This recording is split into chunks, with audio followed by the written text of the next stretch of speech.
ભાભી તારી છે શું? હા તમે કરવા શું માંગો છો ઘરમાં? કઈ વાતનું? કઈ વાતનું શું? અરે પહેલી વાત એ દિવસે ઘરમાં જે પહેલી વાત થઈ હતી, પહેલી આવી હતી એ દિવસે જે પહેલી વાત એક મિનિટ, અઠવાડિયામાં 3 પહેલી આવે છે. મને શું ખબર કે કોની વાત કરો છો? છેલ્લી વાર જે આવી હતી ને એની. ભાભી કેટલી સારી છોકરી છે નહીં, કેટલી હોશિયાર છે નહીં. હોશિયાર તો ઓછી છે પણ કેટલી આમ આપણને એવું લાગે નહીં કે આપણા ઘરમાં આમ કંઈ વધારે ટેન્શન જેવું ઊભું થશે.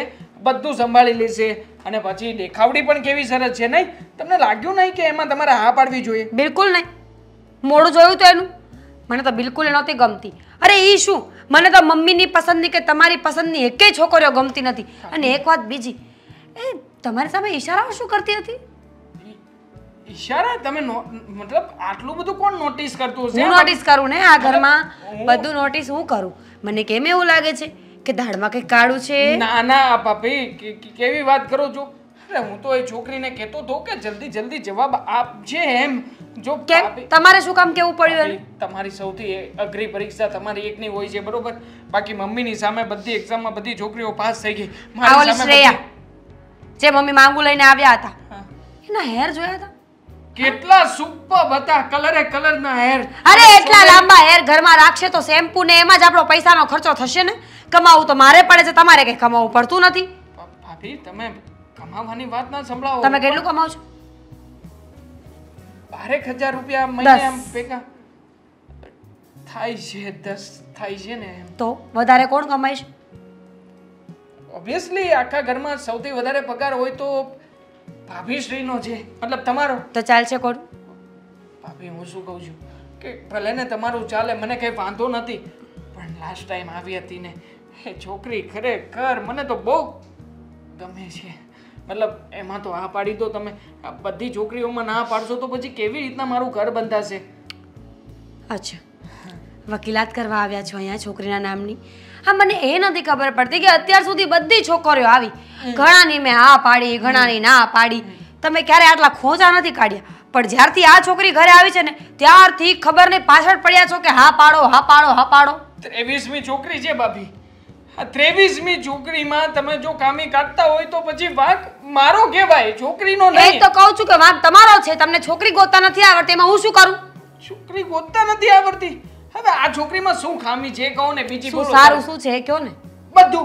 રૂપ સારું છે, રંગ સારો છે, સ્વભાવ સારો છે, ભણેલી ગણેલી છે, હોશિયાર છે, બધી ખબર પડે છે અને ઘરને સાચવીને રાખશે. આનાથી વધારે છોકરીમાં બીજું જોઈએ શું? તમને શું ખબર કે ઘરને સાચવીને રાખશે કે નહીં રાખે? એ તો તમે પણ ક્યાં રાખો. મતલબ કે જો તમે નોકરી કરો છો, તમારી પાસે તો સમય નથી રહેતો, પણ એ છોકરી છે એની પાસે સમય રહેશે તો ઘરને સાચવશે, તમારું કામકાજ પણ હળવું થઈ જશે. ઠીક છે, વાંધો નહીં, જે મજા આવે ને કરો. પણ એક વાત પાકી કે તમારો 10,000 પગારમાં પૂરું નહીં થાય. તમે 20,000 રૂપિયા કમાઈને લાવો અને પછી એ છોકરી સાથે લગ્ન કરો, મને કોઈ વાંધો નથી. ભાભી એમાં પેઢી નીકળી જશે મારી, મતલબ કે હજી ઘણો સમય નીકળી જશે. ત્યાં સુધી તો ઘણા સમય પછી લગ્ન કરજો. ભાઈ તમારે ઉતાવળ શું છે આટલી બધી? વિચાર તો વિચાર કરો. અત્યારે તો મારા માથાના વાળ પણ કરવા લાગ્યા છે. જુઓ અહીંયાથી તો ટાલ પણ પડવા લાગી છે. પછી હું ટકો થઈ જઈશ તો કઈ છોકરી મને આ પાડશે? અને ટકી છોકરીને ઘરમાં લાવું? ટકી છોકરી તમારી બાજુમાં ઊભી હોય તો સારી લાગશે? એના કરતાં મોડલ જેવી મળે છે, કેટલી સરસ મજાની છે. એકવાર હા પાડો ને તો બધું ઓકે જ છે. બસ ખાલી તમે હા પાડી દો ને પ્લીઝ. હાથ જોડું છું. તમે કહેશો એ કામ કરી દઈશ. તમને રોજ તમે જે કહેશો એ બધી વસ્તુ માટે આપણી હા છે. એક મિનિટ, હંમેશા તમારા પક્ષમાં જ રહીશ. ચૂપ. ગમે એવો ઝઘડો હશે તો હું તમારો વાંક નહીં કાઢું, મારી પત્નીનો વાંક કાઢીશ. ભાભી હવે આનાથી વધારે તો કેટલા પ્રોમિસ આપું તમને? પ્લીઝ કંઈક આટલું ગોઠવો ને.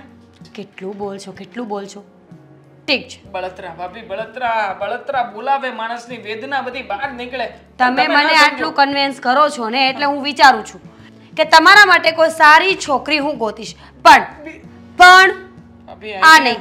અને એક વસ્તુ બીજી, દેવાંગભાઈ તમે મારા દેર છો. હું માનું છું કે તમારું ને મારું કઈ મેચિંગ નથી. હું ક્યાં અને તમે ક્યાં, પણ ક્યાં મતલબ હું કીડી મકોડો થોડી છું ભાભી. ના રે, ઉંમરમાં તો નાના છો કે નહીં? અરે તમે તો મારા દેવરજી છો ને, તમારો ખાર મને થોડી હોય. હા હા ભાભી સમજી શકું છું. તમને તો કોઈનો ખાર નથી ઘરમાં. પણ હવે શું છે કે તમને પૂછીને કામ કરવાની ટેવ છે મને, એટલે તમારી પરવાનગી લેવા આવ્યો હતો. લઈ લીધી પરવાનગી તો જાઓ હવે. હવે આ છોકરીનું નામ ન લેતા બસ ઘરમાં, હે ને?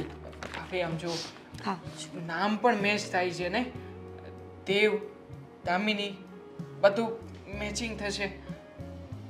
એકવાર વિચાર કરજો છોકરી. વિચારી લઈશ, કહ્યું ને એકવાર. હવે તમે ના પડાવવા માંગો છો મારી પાસે? ના ના, હા હા, વિચાર કરજો. Thank you so much.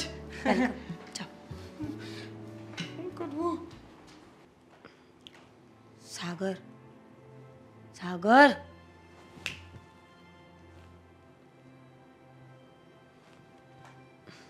Hi. Hello. ક્યારની તમારી પાસે બેઠી છે, ધ્યાન નથી? આવી ગઈ તું? ક્યારની. કેમ બધું કામ થઈ ગયું? બધું જ કામ થઈ ગયું, પણ તમારી સાથે એક વાત ડિસ્કસ કરવાની હતી અને બહુ ખાસ વાત હતી, એટલે મને લાગ્યું કે શાંતિથી બેસીને ડિસ્કસ કરું, પણ તમે તો અડધા ઊંઘમાં છો. પછી વાત કરી. બિલકુલ નહીં સાગર, અત્યારે જ વાત કરવાની છે આપણે. તમે આમ કેમ કરો છો? પણ આટલી બધી રાડો શું કામ નાખે છે યાર? શાંતિથી પણ કહી શકે ને કે સાગર એવી મહત્વની વાત છે કે જે આપણે. સાગર, એક મહત્વની વાત છે. તમે બહુ ભોળા માણસ છો અને આટલું ભોળ પણ આ દુનિયામાં સારું નથી. લોકો તમને બેવકૂફ બનાવીને જતા રહે છે. તો કેટલું ભોળ પણ સારું. સાગર, સાચું કહી રહી છું. જો તમે મારી વાત માની જશો ને તો આપણી જિંદગી બહુ સારી થઈ જશે. તારી મેં કઈ વાત માની નથી તો પેલા કે કઈ માની છે એ કયો તો? 2 વર્ષ પહેલા સોનાનું નેકલેસ માંગ્યો હતો, હજુ આવ્યું છે? લગ્ન કરવાનું કીધું હતું, કરી લીધા. સાથે રહેવાનું કીધું હતું, રહું છું. તને ખુશ રાખું છું, તારી ઈચ્છાઓ પૂરી કરું છું. નેકલેસ 2 નંબરની વાત છે કે જે થોડી મોટી ઈચ્છા છે. But gold is more than love. સમજો, પૈસાથી છે ને પ્રેમ નથી મળતો અને પ્રેમથી છે ને પૈસા નથી મળતા. તો કઈ વાંધો નહીં, પ્રેમ નથી જોઈએ તો પૈસા જોઈએ છે. કઈ રીતે મળશે? મને ડિવોર્સ લઈ લે, જતી રહે, માત્ર ને માત્ર કામ ઉપર ધ્યાન રાખ, એના સિવાય બીજો કઈ વિચાર નહીં કરવાનો. એટલે પૈસા જ પૈસા. બધું પૈસા નથી હોતું. હું તમને એમ જ કહું છું કે બધું પૈસા નથી હોતું, પણ પૈસા વગર એ કંઈ હોતું નથી. જો આ દેવાંગભાઈના લગ્ન કરવાની કોઈ જરૂર નથી. ખબર નહીં મમ્મી શું કામ પાછળ પડ્યા છે. 2 દિવસ અને 2 દિવસે છોકરી લઈને આવે છે. અરે તો પણ એમાં વાંધો શું છે? જે મારી ઉંમર થઈ ગઈ હતી ને તે મારી સાથે લગ્ન કર્યા, મેં તારી સાથે લગ્ન કર્યા, એમ હવે દેવાંગની પણ ઉંમર થઈ ગઈ યાર. એને લગ્ન કરવા જોઈએ ને, એને પણ એના જીવન સાથીની જરૂર છે. એટલે તો નથી થવા દેતી. લગ્નની ઉંમર થઈ ગઈ છે કે નહીં? હજુ 2, 3, 4 વર્ષ લગ્ન ન થાય એટલે દેવાંગભાઈ ગઢા થઈ જાય અને પછી એના લગ્ન ક્યારેય થશે જ નહીં. પણ શું કામ આવું કરવું છે આપણે? અને કદાચ માની લે કે આવું કરીએ પણ ખરાબ, ફાયદો શું? 2 ફાયદા છે. કેટલા? 2. જો પહેલો ફાયદો તો એ છે કે જે મારો પગાર આવે છે ને, મારી સેલેરી, એમાંથી આપણે કોઈ નવી વ્યક્તિને પાલવવી નહીં પડે. એટલે એ પૈસા બચશે કે નહીં? હવે એ પૈસા બચે અને બેંકમાં ભેગા થશે. દેવાંગભાઈના લગ્ન થઈ જશે તો લગ્નનો ખર્ચો, બાળકનો ખર્ચો, એની પત્નીનો ખર્ચો, આ બધા પૈસા વપરાઈ જશે. પણ જો લગ્ન થશે જ નહીં તો કાલ સવારે જૂની પ્રોપર્ટી તો આપણા નામની થશે જ, પણ આ નવું જે બચત કરીએ છે એ આપણી થઈ જશે ને. પણ જો દેવાંગની વાઈફ આવે, એ પણ નોકરી કરતી હોય તો? તમને શું ખબર કે નોકરી કરતી જ હશે? અનુમાન પર જિંદગી ન ચાલે પતિ પરમેશ્વર. જો હું તમને સાચું કહી રહી છું, આપણે બંને આ કરવાની જરૂર છે. દેવાંગભાઈના લગ્ન નહીં થાય ને એટલે બધું સોલ્યુશન આપોઆપ આવી જશે. આપણે ડબલ કમાવું પણ નહીં પડે. પ્લીઝ સાગર, માની જાવ ને. વાત તો જ્યારે વિચારવા જેવી ખરી કે જો દેવાંગ ના પરણે તો આપણને ફાયદો તો ખરો. એક કામ કરીએ, આપણે છે ને અત્યારે મમ્મી પપ્પા પાસે જઈએ અને આ વાતની ચોખવટ પાડી દઈએ કે આપણે છે ને દેવાંગના લગ્ન નથી કરવા. અરે એ પાગલ, કહેવાનું ન હોય. કેશો તો બધો ભાંડો ફૂટી જશે. આપણે સિક્રેટલી ચાલવાનું છે. પેલા ન હોય જે લોકો સિક્રેટ મિશન ઉપર જતા હોય, જાસૂસ. હા, હવે સમજ્યા તમે. જાસૂસ. હું જે પણ કાંઈ કરું ને એ ચોરે ધાડે કરું. આમ કોઈથી છુપાઈને કે જાસૂસી ના કરું. હાલ મારી મમ્મી પપ્પાને છે ને ચોખ્ખા શબ્દમાં કહી દઈએ કે આપણે દેવાંગના લગ્ન કરવાના થતા નથી. અરે સાગર, કીધું ને મેં તને. અરે તમે મારી વાત તો સાંભળો. પણ સાંભળવાનું ને કહેવાનો સમય હવે જતો રહ્યો. હવે છે ને એક્શન લેવાનો સમય આવી ગયો. અરે એક્શન ના રિએક્શન નહીં સહન થાય આપણાથી. જો સાગર, હું તમને ચોખ્ખું કહી દઉં છું. શું? આપણે કોઈને કહેવાની જરૂર નથી. સિક્રેટલી આપણે બંને આ મિશનને પોસિબલ બનાવી દેશું, નકર આ મિશન ઇમ્પોસિબલ બની જશે. અરે ઇમ્પોસિબલ ને પોસિબલ બનાવનાર જ સાગર પોતે. ચાલ મારી સાગર, સાગર ચાલ, કીધું ને તને ઉચકીને લઈ જાવ એ પેલા અહીંથી જા. હા બાજુથી આવું છું ને પણ એ બાજુથી ચાલ ને. સાગર શું થવા બેઠું છે મને કઈ સમજાતું નથી મમ્મી. અરે ભાભીની સામે એટલા બધા મેં કરગરણા કર્યા છે ને મમ્મી. હા, એટલી બધી વિનંતીઓ કરી છે ને કે તમે ન પૂછો વાત. હા, ભાભીની જગ્યાએ કોઈ પાણો હોય ને પાણો તો પાણો પણ ફાટી ગયો હોત, પણ નહીં. હા, ભાભી શું કામ હા નથી પાડતા ને લગ્નની, મને એ જ નથી સમજણ પડતી. કદાચ બની શકે કે એને ન ગમતું હોય ત્યારે લગ્ન થાય. મમ્મી કેવી વાત કરો છો? અરે શું કામ ને ના ગમે? તારે એને પૂછવા જાની ક્યાં જરૂર હતી ને કરગરવાની ક્યાં જરૂર હતી? તો આ શું કરું? સાગરભાઈ સાથે વાત કરી લીધી ને તારા બે ભાઈઓ સમજી ગયા, હું સમજી ગયા તો બસ થઈ ગયું. તમે જાણો છો ને કે દામિની જે મારો પ્રેમ છે. હા, આ કેટલા બધા મનામણા કરીને અહીંયા લઈને આવ્યો હતો. અને મમ્મી હવે એમાં પણ ખામી કાઢે છે. બોલો, જે છોકરીમાં કોઈ ખામી નથી એમાં પણ મમ્મીને, મતલબ કે ભાભીને ખામીઓ દેખાય છે. મમ્મી કઈ મગજ કામ નથી કરતો, ખાવું નથી ભાવતું, સુવાતું નથી, અને સરખી રીતે મને કઈ ગતકમ નથી પડતી. મમ્મી કામમાં પણ મારું મન લાગતું નથી. મારા લગ્ન થાય ને તો જ સારું છે, નકર હવે છે ને દામિનીને હું સમય આપીને પણ કંટાળી ગયો છું. મમ્મી હવે હું શું કહું, તમે મને કહેશો? દેવાંગ શાંતિ રાખને, બધું ઠીક થઈ જશે. શું કામ ચિંતા કરે છે? મમ્મી કેવી રીતે શાંતિ રાખું? શું જવાબ આપું? શું કહું એને? મમ્મી સાથે વાત. સાગર, પણ આપણે પછી વાત કરીશું ને. પછી વાત નથી કરવી. મેં કીધું ને તને કે આપણે અત્યારે જ વાત કરવી છે. અને સારું થયું કે તમે લોકો અહીંયા જ છો, તમારી સાથે જ વાત કરવાની હતી. અરે પણ સાગર, આ હું કથા લઈને બેઠો છે, શું થયું છે એ કહીશ કે મીરાને કેમ આ રીતના ડસ્ટબિન લઈ આવ્યો? અરે મમ્મી, અમે લોકો છે ને બહાર ફરવા એ ફરવા નથી જવાનું. ફરવા માટે નથી આવ્યા અમે, કોઈ પરમિશન માંગવા નથી આવ્યા. મારે તમારા લોકો સાથે વાત કરવી ને એ માટે આવ્યા છીએ. અને હવે છે ને કોઈનો અવાજ ના જોઈએ જ્યાં સુધી હું બોલું ને ત્યાં સુધી. ઠીક છે, તું વાત કરી લેસ. મગજે વાત કર પણ બેટા. શું કામ શાંત મગજે વાત કરું હું? મોટા ભાઈ તમે જો આટલો બધો હાય હોલ્લા ના કરો ને, આજુબાજુના લોકોને ખબર પડશે કે ઘરમાં ઝઘડો થયો છે. આપણે એવું કઈ ઝઘડો તો કરવાના નથી એને. શું કામ ભલે ને ખબર પડતી? આમ પણ છે ને અત્યાર સુધી ઝઘડો નથી થયો ને તો હવે ઝઘડો થવો જોઈએ. આ બે માણસને ખબર પડવી જોઈએ કે આ ઘરમાં છે ને કોઈને આવવાથી ઝઘડો થાય છે. અરે આવવાથી મતલબ હજી ક્યાં કોઈ આવ્યું છે કે ક્યાં કોઈ ગયું છે? તમે છે ને મારા લગ્ન થાય ત્યાં સુધી શાંતિ રાખો ને પૈસા બધા. હવે છે ને લગ્ન કરવાના પણ નથી. જો મમ્મી, તમને ચોખ્ખા શબ્દમાં કહી દઉં છું કે હવે છે ને આપણે દેવાંગના લગ્ન નથી થવા દેવાના. શું કરવા માંગો છો બધા? મને કઈ કહેશો? આ જ્યારે હોય ત્યારે ભાભી ના પાડે છે. અત્યાર સુધી મમ્મી તમે માનેલા હતા, મોટા ભાઈ પણ આ પડતા હતા. અચાનક શું થઈ ગયું મને કઈ સમજાતું નથી. હા ભાભી, તમે શું કરવા માંગો છો? મોટા ભાઈને વાત કરવાની શું જરૂર હતી? વાત તો આપણી કહ્યું જ નથી, આપણે કહ્યું. સાગર, જુઓ, 100 વાતની એક વાત. દેવાંગ, હવે છે ને તારે હવે કુંવારું રહેવાનું છે. કુંવારું? પરણવાનું નથી. આખી જિંદગી એકલું રહેવાનું છે, એટલે એકલું જ રહેવાનું છે. મોટા ભાઈ શું કામ? શું વાંક છે મારો? તમે લોકો મને કયા ગુનાની સજા આપવા તારો બેઠા કોઈ છો? વાંક નથી, પણ તારા ભાભીને છે ને પસંદ નથી કે તું પરણે. હા, પસંદ સાચી નથી? વાત છે.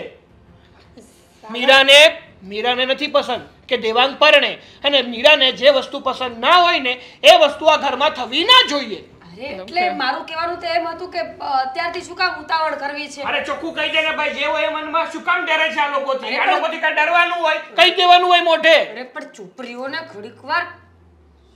શું બંને વચ્ચે ખીચડી પકાઈ રહી છે? તારે આને લગ્ન નથી કરાવવા તો શું આને કુંવારો રાખશું તો તને લોકો એમ કહેશે કે સારું કામ કર્યું છે તે? હા, અને પરણીને જવું છે જ ક્યાં? હું પરણી ગયો, બધું થઈ ગયું. બરાબર છે, પોતે પરણી ગયા તો બધું બરાબર છે. હું પરણું ના પરણું શું ફેર પડે છે ઘરમાં? નહીં, બરાબર છે. મારી જિંદગીની તો પથારી ભરી ગઈ છે. નહીં, મતલબ કે પરણવાનું નામ શું આવ્યું? બધા લોકો પાછળ પડી ગયા છે મારી. જ્યારે હોય ત્યારે ભાભી ના પાડતા હતા. મને તો એ વાત નથી સમજાતી કે ભાભીને મારાથી પ્રોબ્લેમ શું છે? ભાભીને તારાથી પ્રોબ્લેમ એ છે કે કાલ સવારે તું જો લગ્ન કરી લે તો તારી પત્ની આ ઘરમાં આવે. અત્યાર સુધી તારી ભાભી બિચારી મહેનત કરી કરીને તૂટી જાય છે, પગાર લાવે છે અને એમાંથી આપણા ચારેયનું પેટ ભરે છે. અને જો તું લગ્ન કરી લઈશ તો તારી પત્ની આવશે તો પાંચમા વ્યક્તિનું પેટ ભરવું પડશે. કાલ સવારે તારે બાળકો થશે તો એનુંય પેટ ભરવું પડશે. ખર્ચા કેટલા ઘરમાં વધી જાય. કમાવાવાળી એક અને ખાવાવાળા કેટલા મોટા થઈ જાય. બિચારી એ શું કરે? તમે લોકો પણ કમાવ તો છો જ ને. એ એકલી થોડી કમાય છે. અને એક કમાય અને પાંચના પેટ ભરાય એ દુનિયામાં તો ક્યાંય બન્યું જ નથી.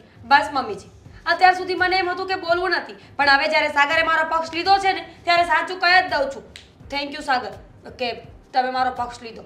જો આ લગ્ન બગ્નની વાત ભૂલી જાઓ. દેવાંગભાઈના લગ્ન હું નહીં થવા દઉં. અને તમારે લોકોને આ દેવાંગભાઈના લગ્ન કરવા હોય ને તો આ ઘરમાંથી બહાર. સમજ્યા તમે? અચ્છા, બરાબર છે.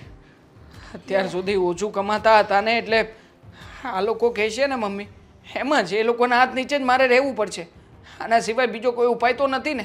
સાગર તું પણ તારી ઘરવાળીની વાતમાં આવીને એવું જ બોલે છે તો સાચું તો કહે છે, ખોટું શું કહે છે? બરાબર તો છે. હું અને સાગર બરાબર જ કહીએ છીએ. હવે તમારે જે ફેસલો કરવાનો હોય ને એ ફટાફટ કરી નાખો. સાંભળ મીરા, આ ઘરમાં હજી હું જીવતી છું અને અત્યાર સુધી હું કહું ને એ જ થયું છે. પણ હવે નહીં થાય મમ્મી. અત્યાર સુધી તમે કીધું ને એવું બધું જ થયું, પણ હવે નહીં થાય. ફેસલો હું લઉં છું કે આ ઘરમાં શું થવાનું છે ને શું નહીં. આ ઘરના નાના દીકરાના લગ્ન જો કોઈને ખટકી રહ્યા હોય ને તો એ જ વ્યક્તિ આ ઘરમાંથી જઈ શકે છે. શું બોલ્યા તમે? શું બોલ્યો એમ? એવી વાત કરે છે. જે ભૂલ મેં ભૂતકાળમાં કરીને એ ભૂલને સુધારવા માંગુ છું. મને નહોતી ખબર કે જે વ્યક્તિને હું પ્રેમ કરું છું, જેની સાથે લગ્ન કરવા માંગુ છું ને લગ્ન કરીને ઘરે લાવીશ ને એ વ્યક્તિના મનમાં એટલો પાપ હશે. શું બોલો છો સાગર તમે? શું પાપ હશે? જો તમારે આ બધાની વાતોમાં પડવાની કોઈ જરૂર હું નથી. કોઈની વાતમાં નથી પડતો. હું ગાંડો નથી, ગાફલ નથી. મને ખબર બધી જ પડે છે. કોઈ વ્યક્તિ ના બોલતું હોય એનો અર્થ એ નથી કે એને કાંઈ સમજ નથી પડતી. લોકોના ડરથી અને સમાજની બીકના કારણે છે ને એ કાંઈ બોલવા ન માંગતો હોય. કારણ કે એ વ્યક્તિ જો બોલે ને તો સામેવાળા બધા વ્યક્તિઓ ચૂપ થઈ જાય એમ હોય છે. અને જો મીરા, મને છે ને અત્યાર સુધી એવું લાગતું હતું કે તું જે પણ કાંઈ કરી રહી છે ને એ મારા માટે, આપણા ઘર માટે કરી રહી છે. હા તો આપણા માટે જ કરતી હતી ને. આપણા બંનેવ માટે, આપણા ભવિષ્ય માટે, આપણા ભવિષ્યમાં આવનારા બાળકો માટે. સ્વાર્થ માટે કરતી હતી તું. જે પણ કંઈ કરતી હતી ને એ પોતાના સ્વાર્થ માટે કરતી હતી. તને એવું હતું કે કદાચ દેવાંગના લગ્ન થઈ જશે ને તો તું એકલી પડી જઈશ, તારા પૈસા વપરાઈ જશે, તને સાથ આપવા વાળું કોઈ નહીં વધે. પણ જો મીરા, મને છે ને પેલાની મીરા ગમતી હતી, જે માત્ર મને પ્રેમ કરતી હતી, મારો સાથ આપતી હતી. આ સ્વાર્થી મીરા તો મને પહેલા પણ પસંદ નથી, અત્યારે પણ પસંદ નથી અને ભવિષ્યમાં પણ પસંદ નહીં હોય. તો એ જ કે હવે આપણે અલગ થઈ જવું જોઈએ. અરે એવી વાત કરું શું છું. વાત કરે છે બધી? બસ કરો હવે. શું અમને બંનેને અલગ પાડીને મજા આવીને પોતાના લગ્ન તો થયા નહીં, પણ અમારું ઘર ભંગાવ્યું છે. કઈ વાંધો નહીં. તમારી સાથે ન રહેવું હોય ને તો હું જાઉં છું. કોર્ટમાં મળીશ. ભાભી આવી રીતના ઝઘડો કરીને ના જાવ ને. અને જવા દે ને. જે વ્યક્તિને આપણી કે આપણા પરિવારની ના પડી હોય ને એ વ્યક્તિની ફિકર કરવાની કે ચિંતા કરવાની કોઈ જરૂર નથી. આમ પણ કહ્યું છે કે જેવા સાથે તેવા ના બનો ને ત્યાં સુધી આ દુનિયા ના તો શાંતિથી જીવે છે ના શાંતિથી જીવવા દે છે.